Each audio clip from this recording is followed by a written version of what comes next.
Hi, today po ay Father's Day and I'm going to cook a special recipe for my wife.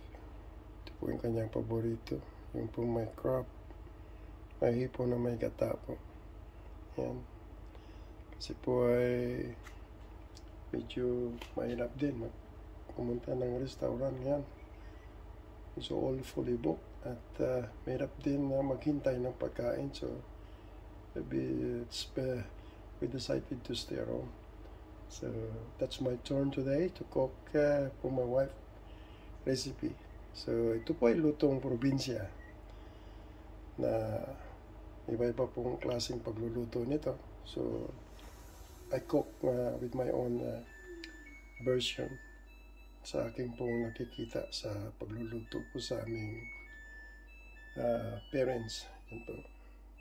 Ito, meron po akong mga yan, sibuyas, garlic, tsaka bawang. At ito po yung ilalagay ko.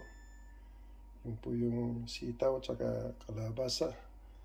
And I have also my coconut milk sa lata. Wala pong fresh po dito na coconut milk, so you have to use on the can.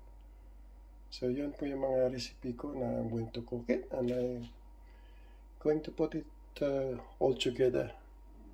Yan. Yan po yung aking gagawin sa araw na ito, sa pagluluto.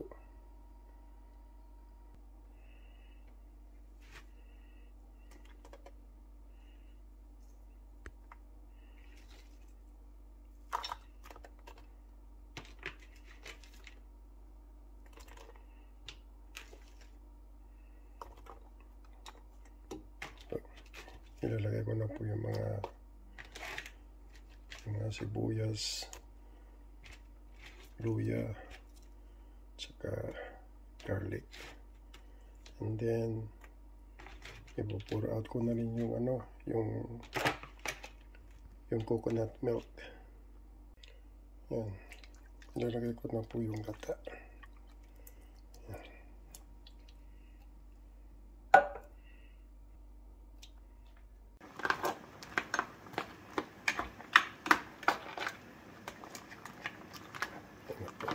Gulo na.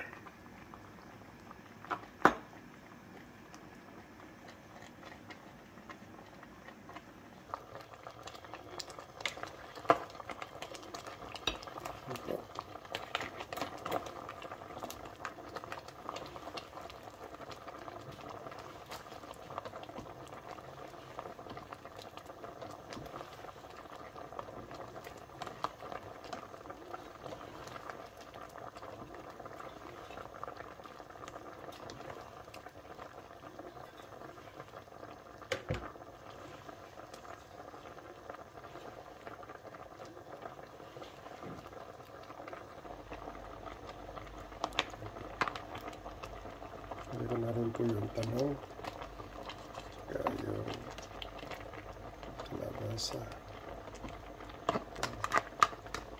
Oh, sarap.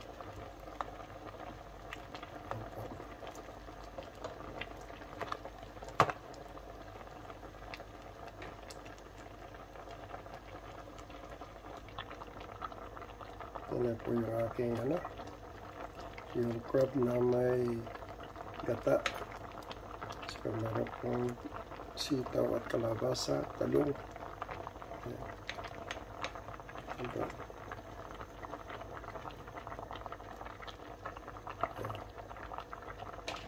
na po ito.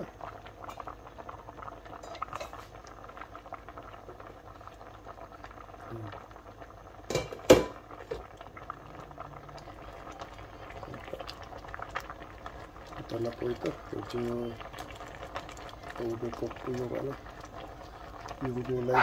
So okay na po ito.